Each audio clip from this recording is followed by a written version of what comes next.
You find yourself washed up on a beach with nothing but the ability to move, a tattered piece of red cloth, and a base understanding of how 3D exploration games work. This is RiME. Developed by Tequila Works, this long-anticipated game has been held as the crown jewel of upcoming indie titles this year, and with good reason. Despite a mixed critical reception, many have fallen deeply for RiME, myself included. So in this video, I'm going to be talking a lot about the nature of control, and that can mean a bunch of things. Literally speaking, responsive and accurate control is the fundamental linchpin which determines the success of any 3D game with even a whiff of exploration or platforming. However, this here game builds a narrative around control unlike many games of its pedigree. You navigate and uncover secrets in this island using only your voice and pattern recognition. You have no physical prowess and limited athleticism. You're barely in control at the best of times. And this is what RiME is all about, control and resolve. The game has lingered in my brain space so much because it clicked with something primal. Usually I make these videos based on which games made me cry most, but RiME impressed me because it felt satisfying and tight in its design. RiME's basic mechanics are communicated without a single spoken or written word. An impressive feat of level design. Etchings on walls or objects gilded in gold are placed strategically for the player, and they all feel familiar when slot into their rightful place, like you've come across these puzzles before, maybe in Breath of the Wild. And, if we're speaking more subjectively, like these objects are destined to be together. A criticism of the game world is that it's set up almost so only you can figure out how to control it. The puzzles are convenient and fit together because, well, that's how you railroad the player through the game. But that's a far too cynical and surface way of viewing RiME's design. RiME's puzzles aren't particularly groundbreaking. In fact, some of them are as common as muck and can be cited back as far as the early noughties 3D games. Moreover, and not to keep using it as a reference, but if you've played any of Breath of the Wild shrines, you're going to be more than prepared for whatever RiME chucks at you. But that is not to say that clearing rooms in RiME is a chore. There are two standout puzzle designs RiME leans on. One that uses perspective to create doorways, or to create objects that, from a different perspective to the first, can be used to create doorways. The second is this awesome time manipulation mechanic that's controlled by rolling a ball around an inlaid circle, which changes the time of day. This, in turn, casts shadows, which line up with statues to open doorways. Though the game does steer you in the right direction with your Fox counterpart, you feel, especially in the final hours, that you have full control of your environment. And this feeling isn't evoked through the mastery of a legion of bipedal orb robots.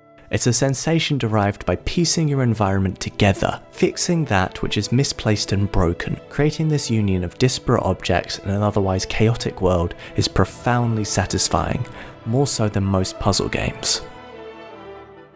The very popular Tumblr blog called Things Fitting Perfectly Into Other Things is actually a great place to start to explain why the puzzles and environments of RiME feel so right. Johan Waggerman is a professor of experimental psychology at the University of Leuven who has written mountains of papers on what he calls perceptual organisation.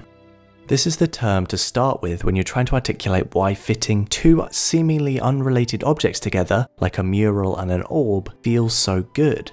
Johan notes that seeing objects previously separate in a different relationship challenges your expectations about how things can relate to each other. That bit is pretty self-explanatory, however, subconsciously, you're also mulling over the probability aspect of this.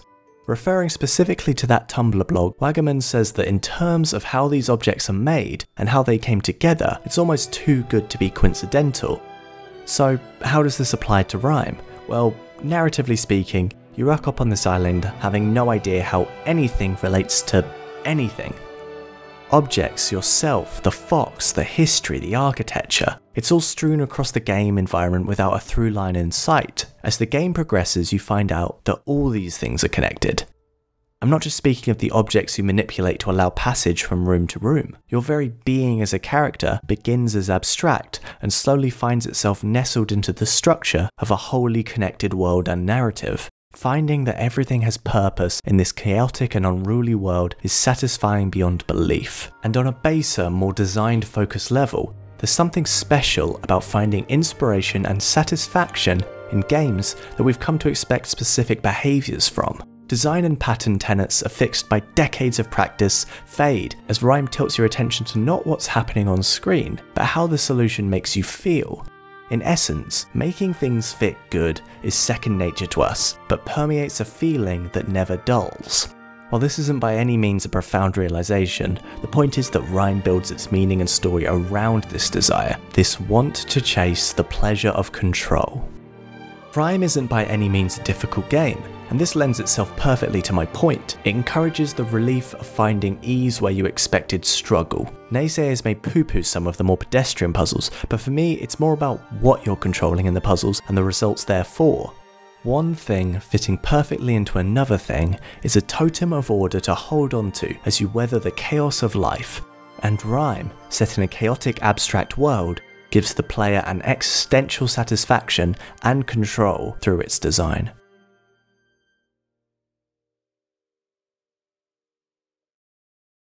Thanks for watching. If you want to see more videos, think about subscribing.